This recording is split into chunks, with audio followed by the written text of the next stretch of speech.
This is day 2 of the February 92 7-day retreat at Springwater.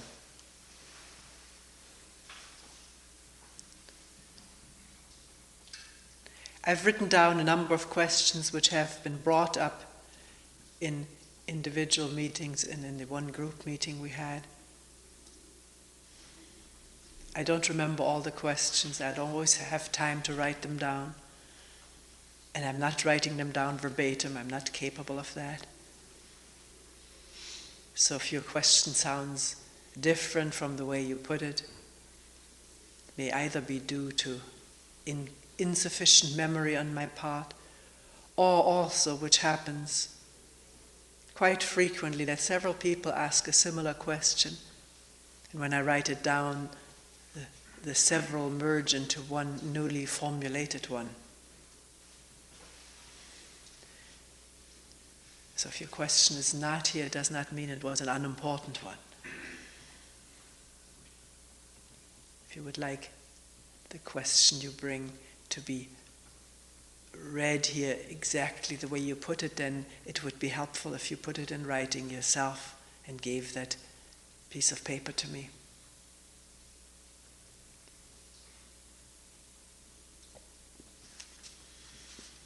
Over the past months, maybe it's a year now, people have found it very helpful to hear all the questions that I've written down.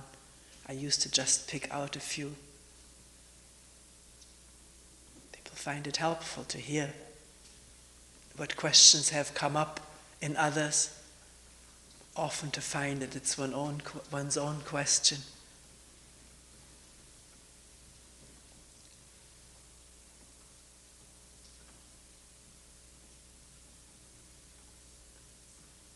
Very rarely, but sometimes somebody says,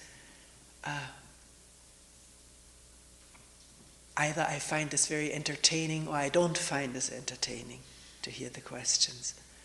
But since most of the time in all the different places where I hold retreat, people have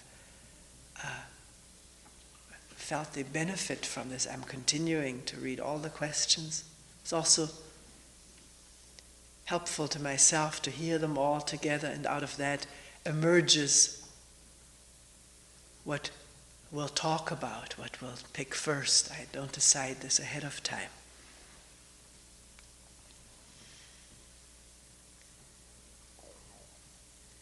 Why is it so hard to simply be aware?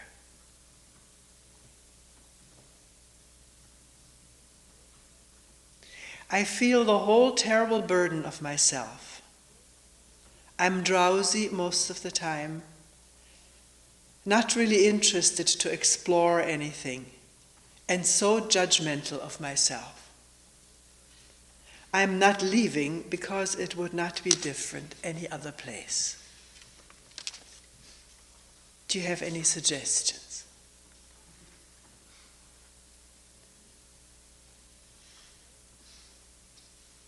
The old program keeps rerunning. Have some goals. Make something out of yourself. Become someone. Make money. Get fulfillment. I can usually see that these are programs, but I do get caught up in them. And there's always the discontent.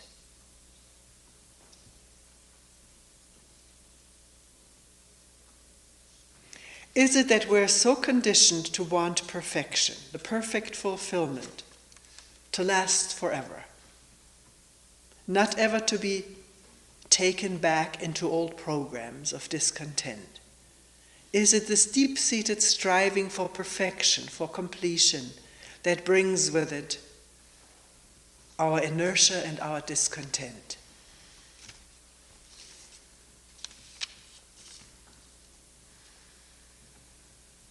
Why can't we just let ego be what it is? See how it gets fed, how it gets boosted and knocked down again, but not make a problem out of it by wanting it to be otherwise?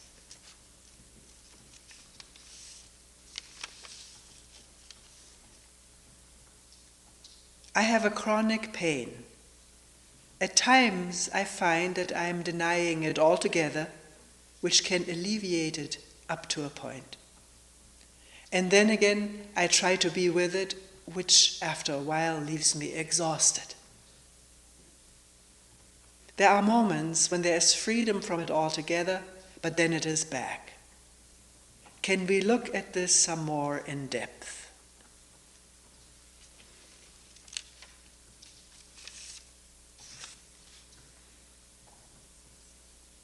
Can you say something about angry, being very angry over and over again over the same thing? Does sitting, hearing talks really help with this anger?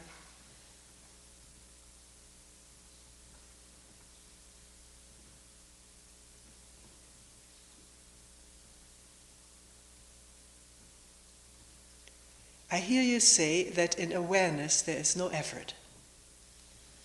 I've also heard you speak about the urgency to question and to attend. Isn't this urgency another word for effort? I find I have to make a great effort to be attentive.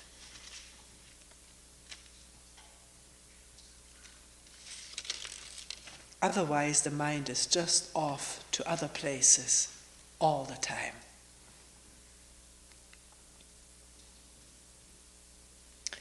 From listening to you, it appears that you consider ambition, goal setting, as bad. But don't I have to have a goal and a certain ambition to even be attentive? Otherwise, I may never be.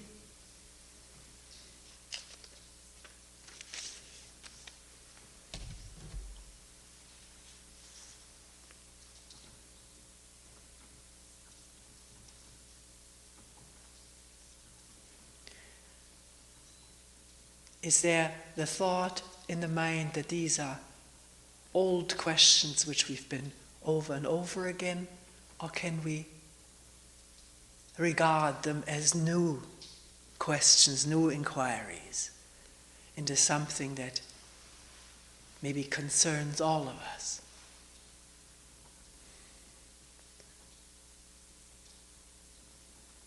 Therefore, not be set in this computer mind to hear answers now, but set to inquire into the problems.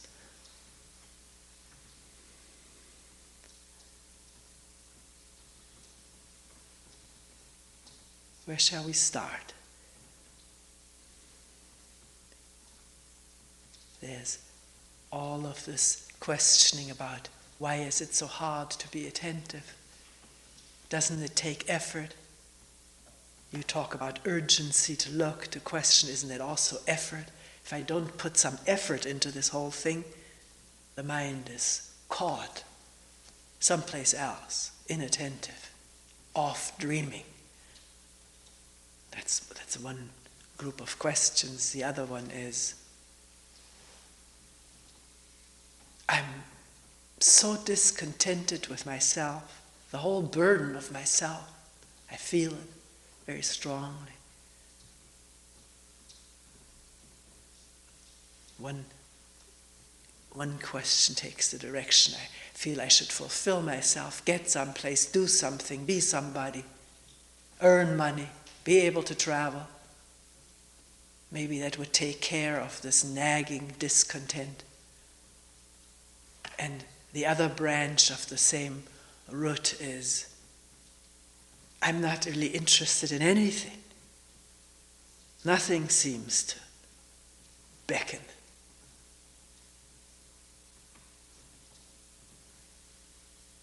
I feel drowsy most of the time.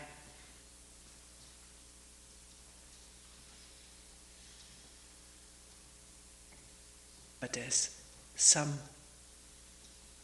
feeling that even if I went someplace else, did something else, I would take the whole ball of it with me.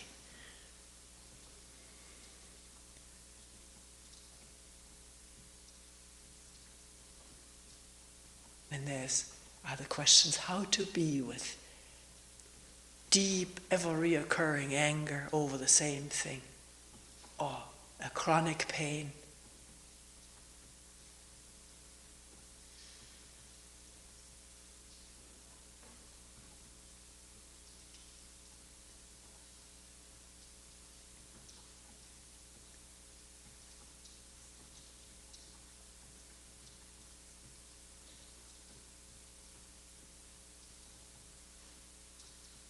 How to be aware of all of that has been mentioned in a simple way. Simple awareness was the first question. Why is it so difficult? Let's not start out thinking it's difficult. Let's put that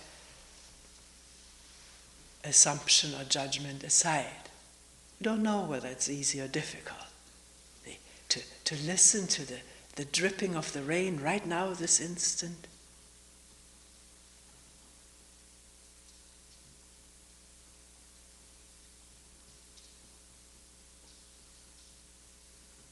Splattering, the dripping, the whole thing. Is that difficult? Does that take effort? Let's listen in a relaxed, non-compulsory way, just to what's there.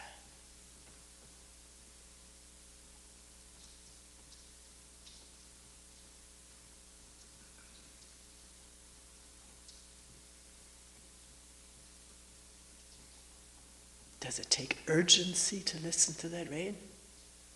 It's just there, isn't it? And if it's not there all the time, then what else is there? Thoughts about not listening perfectly? Maybe the other one is listening more perfectly than I am. Are those thoughts there dripping like the rain? The cough? Does that take effort to listen to? It does if one has a resistance. But just listen to the thoughts, the cough, the rain, the breathing. Is there breathing going on? There is, isn't there?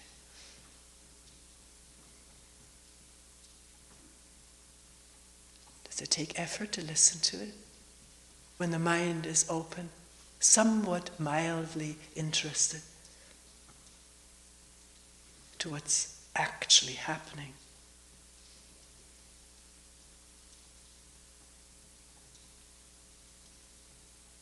The sputtering sounds on the roof, on the ground. The breathing, cool air on the skin, felt on the skin. All kinds of physical sensations throughout the body.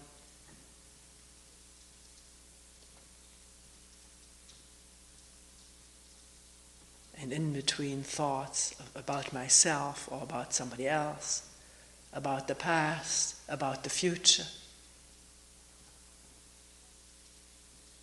While those thoughts go on about the past or the future, the rain becomes very dim, or isn't there at all, is it? Or just sort of like a background noise. What's important now is to think how I was or how I will be or should be, or what others are like, how I compare to them. When that's going on, and to the extent that the mind goes over and over it and goes into all the ramifications of it, the body gets absorbed in it too, and there's no awareness of rain or breath or people around us, physical sensations. It's all just this very deeply involving story of myself, about myself. I'm not saying it's bad. We're looking at it. We're examining it. We're examining whether when the story about myself gets very involving, captivating, then the simple awareness of rain and breath and people in the room and cool air on the skin sort of gets lost. The crow cawing is not heard. That's something to discover about how we live in this world from moment to moment.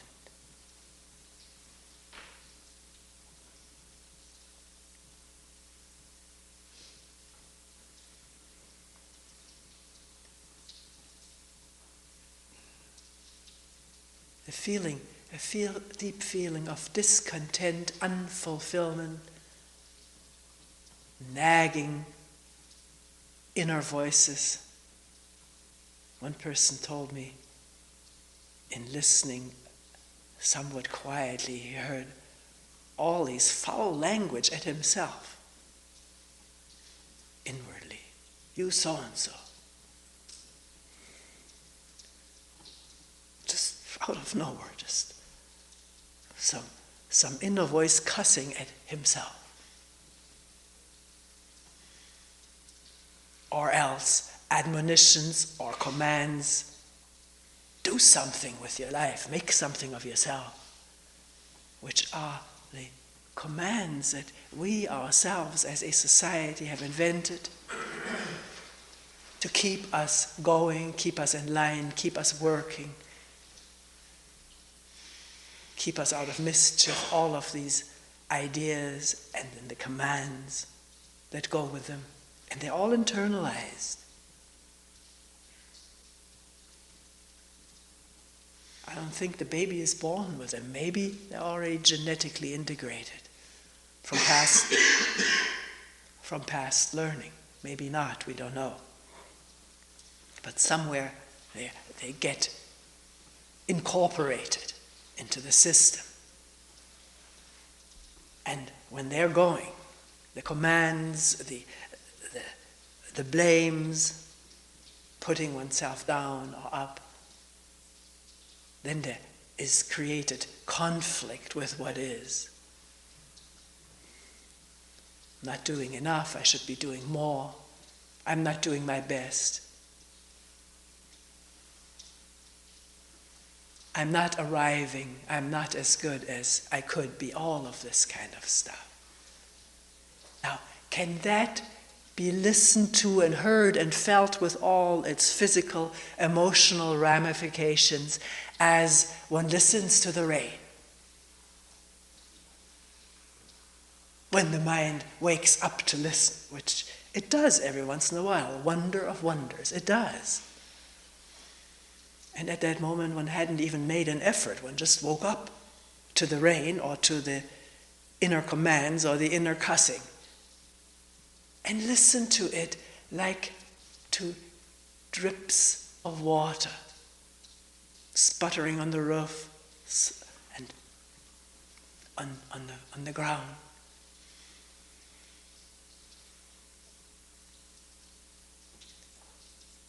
Is that the art of listening? To listen to whatever comes up gently with some interest. We'll leave the heavy words like urgency and so forth on fire. We'll leave that all aside. Just listen gently. Listen simply to whether it's rain or people coughing or moving or an inner command or an inner curse. The emotions that go with it. The emotions that go with remembering what he or she did to me. He left me, she left me, abandoned me, and the anger that wells up. The more I think about it and talk to myself about it, the angrier I get. At one point, coming to as the human being does, it's somehow in there, in this whole intricate, unfathomable system, is the occasional waking up to everything that's going on, coming to, becoming aware. And at that moment, just listening to what is unfolding or has unfolded while one was not listening. The memory preserves it and still reverberates with a command, make something of yourself, or you so-and-so. Or the rain. It doesn't need to reverberate in memory, it's there. And caw is there. That's such a crucial, precious, incredible moment when we wake up for an instant. But in modern language, we just blow it by being down on ourselves for what we perceive, the anger or the discontent, the burden of ourselves, the heavy feeling. Or else we say, well, so what? It's raining, so what? Which is already a new thought. See, it's not this open, gentle, tender, sensitive listening, which is the rain itself. It's the mind instantly kicking in with its judgment. And how quickly can that itself be heard?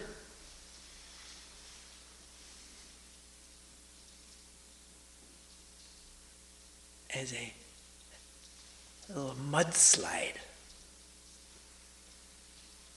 So what? Or I'm no good. I still am not attentive. I got to put more effort into this. Sure, the others here are doing better than I am. The art of listening to what's there, or to what, as the mind wakes up, reverberates in memory. How I thought about myself, what I thought about, the hopelessness of it all, the heaviness of it all. And that is not just memory, because the thoughts are relatively light. They're light. It's a very light material process, very unsubstantial, albeit material. It is a electrochemical and whatever process. But the reaction to the thoughts throughout the body can weigh 10 tons. The hopelessness of my life, the lightlessness, started by habitual thought, habitual reaction to me in the past, and now recorded as put-downs, and the limbs and organs and glands, everything manifests that heavy put-down, that heavy depressive state of thinking no good about oneself. Can all that be listened to like the dripping rain for moments at a time? To just listen to the whole thing? Someone moving, someone breathing, breath here, physical sensations of heaviness, burdenedness, and no extra thought is needed. That's enough. If extra thoughts pile up, why me? I should be different. Then let there be room for any extra thought. There's room for more thoughts than we can ever think. There's room for, it is infinite room in this universe, infinite space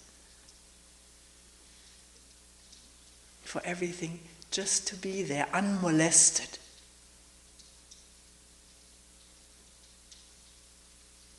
unjudged, uninterfered, not interfered with by our so limited ideas about what we should do to get rid of this or knock it out or overcome it. All of these ideas we have, they're just more rain, more drips, more sputtering,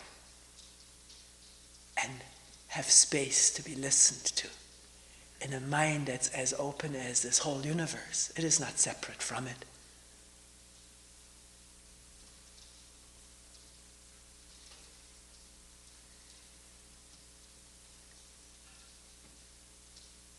And in here belongs the question, doesn't it, about a chronic pain.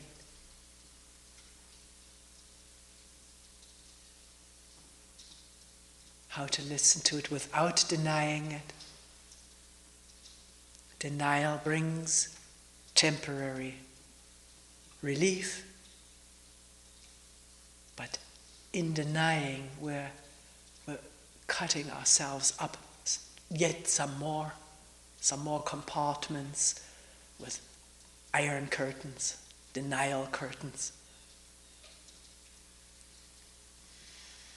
Not denying the pain and yet not wallowing in it as something that is my fate, something that I have to bear as my good or bad karma. It's all extra. Do you see that? Extra little mudslides over this pure little thing which, I'm not trying to belittle it, maybe excruciating pain. But it need not be mudslided over or washed away. Let it be there if it's there. Let it do its own thing. Not denying it, and not what this particular person said, sort of making an effort to be one with it. It's what one may have heard in one's training. Get one with it and the problem will be over. But this is now, has been felt to be exhausting. After a while, exhaustion. That's what was reported. Because wherever we make an effort of will to be with something or to be against something, there's also resistance. Find that out for yourself. Check it out as you go, as we live. I've checked it out. And it's always come true, revealed itself as true. Where there's effort of will, there's also resistance. They go together. Then I have to make more effort because the resistance rises. And then there's exhaustion. I remember the exhaustion, so I don't want to make the effort because the resistance has grown so much due to the remembered exhaustion.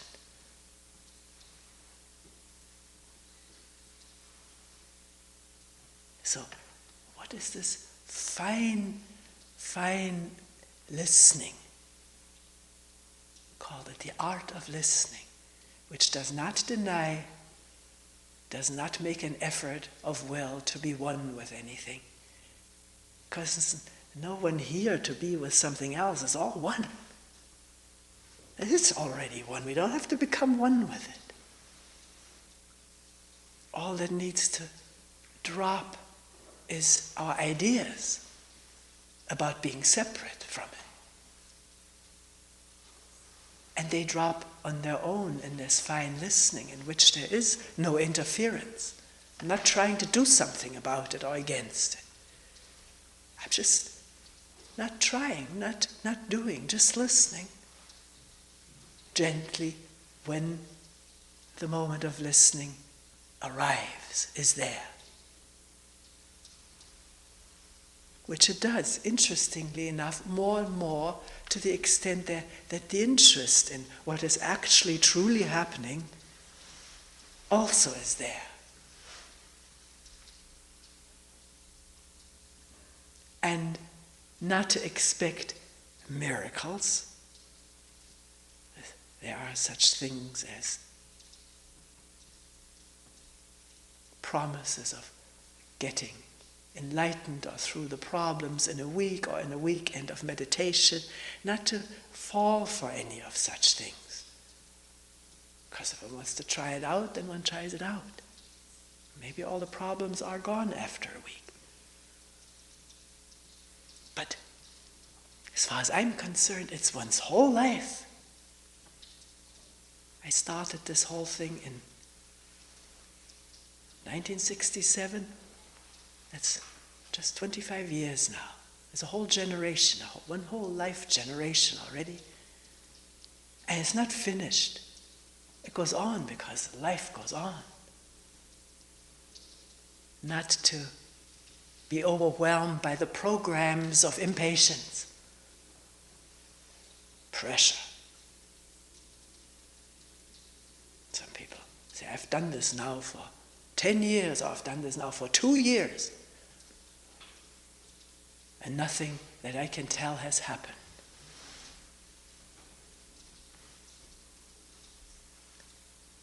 How do we know that something has happened or not? through the remembering mind. We talked in the first talk how inaccurate that is.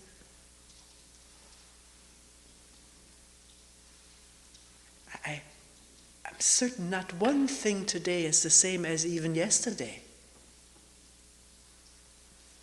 This whole body-mind is constantly changing, renewing itself.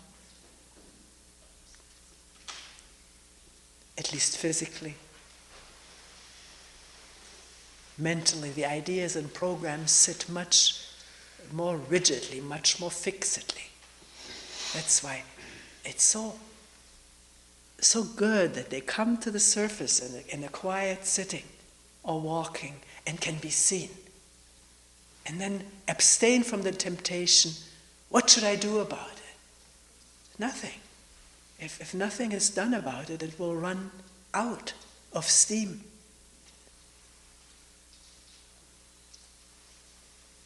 Fighting ourselves gives steam and energy to the very problems we want to eliminate.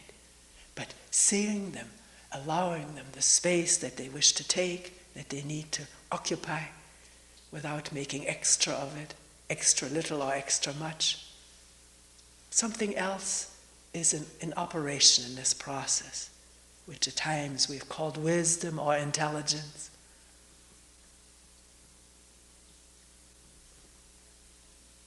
Learning about the importance or unimportance of things that have seemed so utterly important in the past, or have seemed so utterly unimportant, to learn as we go. And out of this learning as we go, a right action comes which takes care of things in an unexplainable way. Suddenly one may realize I haven't gotten angry over this thing anymore that maybe 2 years or 5 years ago would get me into a rage. One has forgotten about the whole thing. The memory diminishes. The less the mind goes over and over and over it, something physiologically gets atrophied. Maybe synapses get thinner or they get thicker every time we go over it. And maybe one has realized that going over and over and over something that somebody did that caused us grief or rage just keeps the anger, the emotions, the glands and organs and muscles going. It's as simple as that. Telling it one more time to a friend or to oneself strengthens the memory and reinforces the connection with the emotions and keeps the emotions going. To learn about that as we go. There may be a moment where there's the urge again to talk to somebody about what he did or she did, or to talk to oneself about it, and there's a waking up to this whole thing, and a realization, I don't have to do this. I can save myself and everybody else a whole lot of energy. This is not a time-lengthy process. It can be seen at an instant. Why go over this again? It's finished. It's the past. It's a wear and tear that none of us needs. This is not judgmental. This is intelligent or wise, if you will.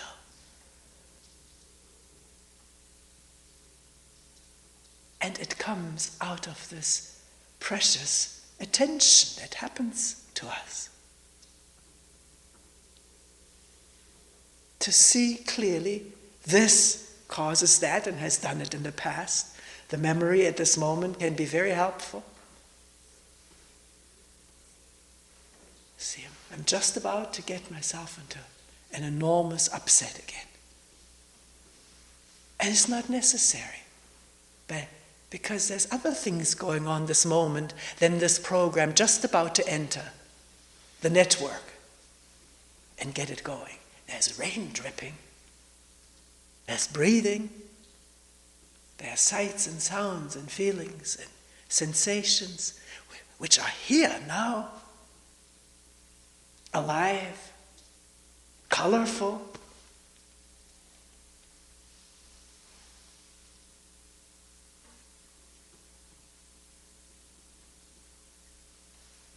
something with this begins to shift in the mind-body circuits, the energy circuits.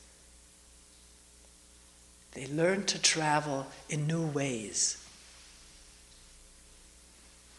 which allow more of the openness and are more aware of the closedness, what that is, after it's happened or when it's about to happen. As a new wisdom of the body emerges from this silent, non-judgmental observation, without the observer, meaning no judgment, no wanting to interfere, know it better, do it right. All such programs and commands are just heard like the drips down this spout.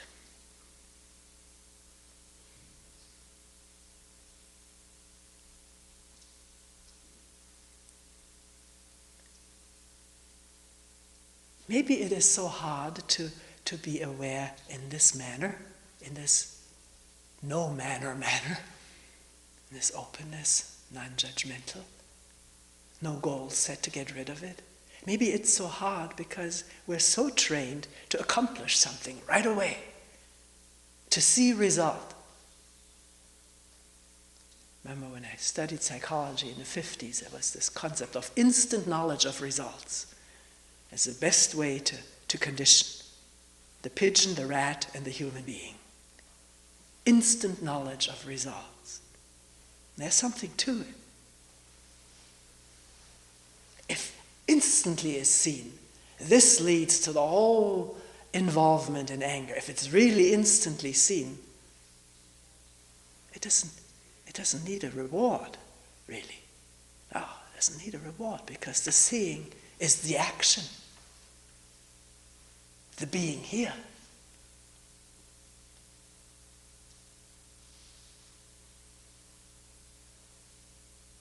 Is being here a reward?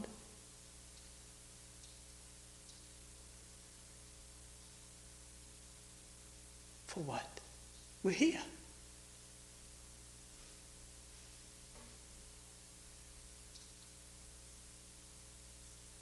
But because we've been so trained through reward and punishment, we look for rewards, and if they don't come, we think this whole thing is doubtful, what I'm doing here. I don't see any rewards. So to go easy on this program, question it. Question the whole punishment and reward scheme by which all of us have been raised and educated. To question it thoroughly. Wonder about it.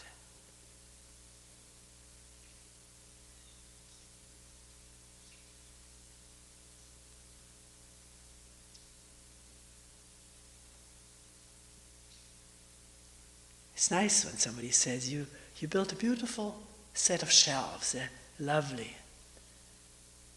But in building it, do we have to already anticipate the reward, or is the doing with some here-ness, some now-ness, some withness, presentness? Isn't that, I don't even want to say its own reward. Let that word go.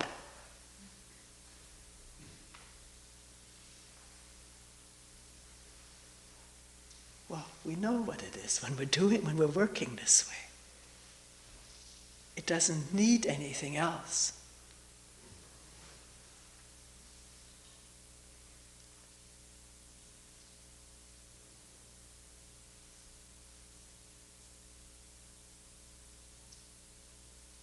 Someone said when my little daughter comes into the room, then all the ruminations about having to do better, having to get a better job, more money, that's all gone.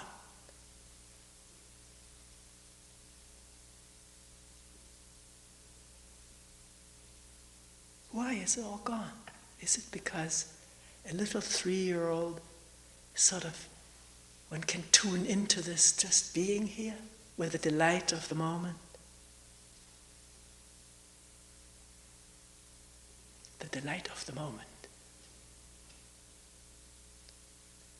Somebody wrote to me, I don't like that word work in your book, the work of this moment.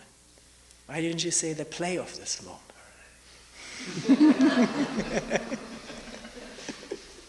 Or the delight of this moment.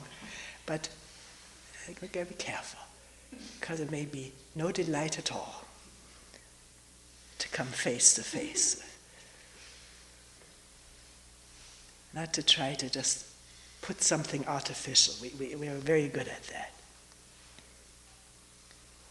To smile at our deep unhappiness, sometimes it just doesn't feel like that. But to just let that be in a light way. Delight, there's the word light in it, lightly.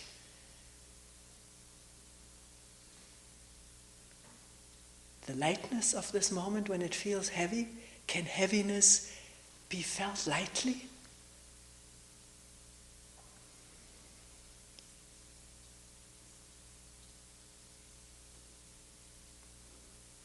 Meaning, no heavy judgments, heavy weaponry brought out to fight it, overcome it, deny it. Lightly, it's there. And the lightness of the seeing, in that it changes the heaviness of this moment.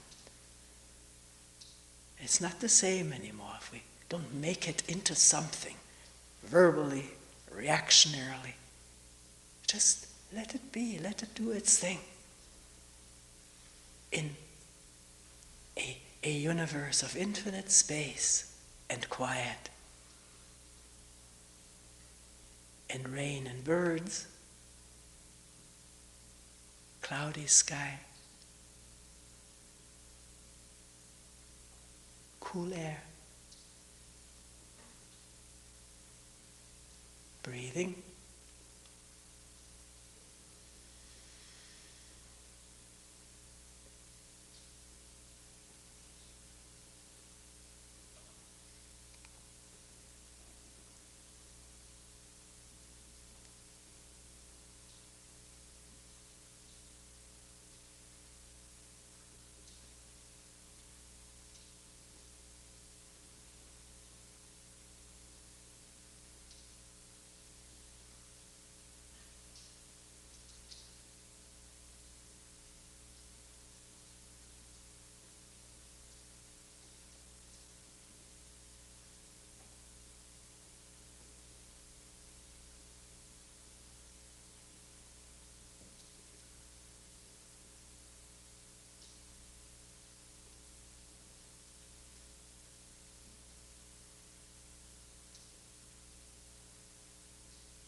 We will end here for today.